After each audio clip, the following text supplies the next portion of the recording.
नमस्कार साथियों। आज प्रस्तुत हूँ आपके समक्ष एक मोटिवेशनल स्टोरी लेकर। एक बार की बात है कि एक न्यूज़पेपर में विज्ञापन आता है कि कोई सॉफ्टवेयर कंपनी है, वो बिकवाली के लिए आई हुई होती है। तो उस विज्ञापन को देखकर एक व्यक्ति ये चाहता है कि मैं इस कंपनी को खरीद लूँ।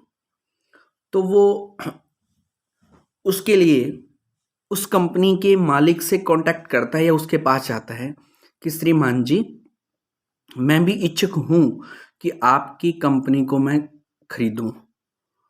तो वो जो कंपनी का मालिक होता है वो कहता है कि जी ज़रूर, आपका स्वागत है, आप कंपनी खरीद सकते हैं।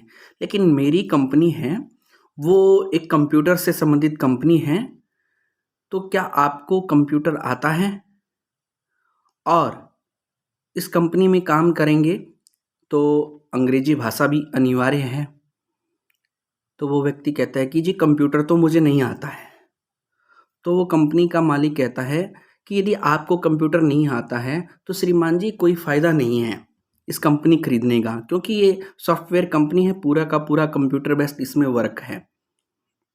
तो ये बात सुनकर वो कंपनी खरीदने वाला व्यक्ति उस कंपनी के मालिक से कहता है कि श्रीमान जी, आज से 10 साल पहले मैं आपकी कंपनी का एक विज्ञापन निकला था कि आपकी कंपनी को एक एलडीसी की, एक बाबू की ज़रूरत है, और मैं उसके लिए इंटरव्यू देने आया था आपकी कंपनी में, और आपकी कंपनी ने मुझे रखने से मना कर दिया था क्योंकि मुझे कंप्यूटर नहीं आता था और ज़रूरत थी कि कंप्यूटर आना चाहिए और टाइपिंग आनी चाहिए, लेकिन मुझे कंप्यूटर नहीं आता था, तो इसलिए मुझे जॉब नहीं मिली। परंतु आज श्रीमान जी, मेरे पास आपकी कंपनी जैसी पहले से 12 कंपनी हैं और ये 13वीं कंपनी होगी यदि जब मैं आपकी कंपनी को खरीद लूँगा। देखिए कि इस कहानी से हमें क्या प्रेरणा मिलती है। यदि उस व्यक्ति को कंप्यूटर आ रहा होता तो वो कंपनी खरीदने की नहीं सोचता। उसके पास 12 कंपनियां ऑलरेडी उसने खरीद रखी है, उनका मालिक है। तो वो क्या होता, यदि कंप्यूटर आ रहा होता तो वो उसी कंपनी में एक बाबू होता, ज़्यादा से ज़्यादा वो वरिष्ठ बाबू बन जाता। लेकिन उसकी कमी क्या थी, उसका दोष क्या था कि उसे कंप्यूटर नहीं आ रहा था। तो कंप्यूटर आता तो वो कंपनी में बाबू होता। तो इस कहानी से प्रेरणा मिलती है कि यदि हमें कोई कमी है, यदि हम असफल होते हैं, तो इसका मतलब ये नहीं कि हम आगे सफल नहीं होंगे।